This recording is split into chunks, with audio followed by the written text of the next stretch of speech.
गांव के ऊंचे पहाड़ पर एक टूटी फूटी हवेली खड़ी थी। लोग कहते थे ये हवेली शापित है। रात को अक्सर इसमें से औरत की चीखें सुनाई देती थीं। गांव के लोग डर के मारे कभी उस तरफ नहीं जाते थे। एक शाम अर्जुन और सोहन पुराने बरगद के नीचे बैठे बुजुर्गों से वही डरावनी कहानियां सुन रहे थे। अर्जुन बोला, ये सब अंधविश्वास है। सच पता करना है तो हमें हवेली जाकर देखना चाहिए। सोहन का चेहरा पीला पड़ गया। अरे, ये मजाक नहीं है अर्जुन। तभी पास ही खड़ी रीमा ने ये सब सुना और ठान लिया कि वो भी उनके साथ जाएगी। अगली रात आसमान पर काले बादल छा गए।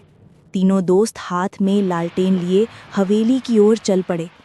जैसे ही वो टूटे फूटे गेट के पास पहुंचे, जंजीरें अपने आप खड़खड़ाने लगीं।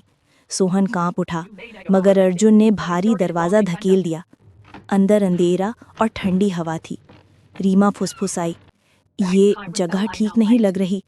अचानक दीवार पर टंगी एक पुरानी तस्वीर गिर पड़ी। तस्वीर में एक औरत थी, नाम था चंद्रिका। तभी हवेली की बुझी हुई लाइटें लाल रंग में चमक उठीं। सोहन चीखा, भूत है यहाँ! ऊपर से औरत की हंसी गूंजी।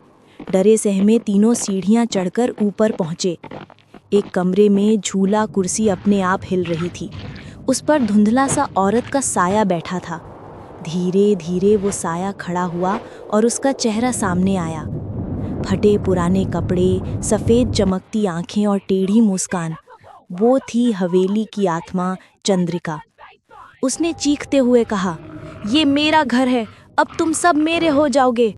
तीनों डर के मारे पीछे हटे। तभी दरवाजे से पंडित हरिदास आए, हाथ में पूजा की किताब और शंख। उन्होंने जोर जोर से मंत्रोच्चार शुरू किया। चंद्रिका गुस्से से चिल्लाने लगी। जमीन हिलने लगी, दीवारों में दरारें पड़ गईं। सोहन गिर पड़ा और काले हाथों ने उसके पैरों को जकड़ लिया। अर्जुन और रीमा ने पूरी ताकत से उसे खींचकर बचाया। पंडित ने शंख बजाया और सुनहरी रोशनी पूरे कमरे में फैल गई।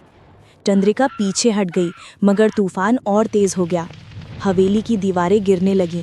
सब भागते हुए बाहर निकले। बाहर पहुंचकर उन्होंने पीछे देखा। हवेली आग में जल रही थी। उस आग में चंद्रिका की आत्मा चीख रही थी और धीरे धीरे धुएं में बदल गई। पंडित हरिदास ने गंभीर स्वर में कहा, ये अंत नहीं है, वो फिर लौटेगी। आसमान साफ हुआ, गांव में रोशनी लौटी। लोग खुश थे, मगर रीमा के मन में डर अब भी था। रात का आखिरी पहर था।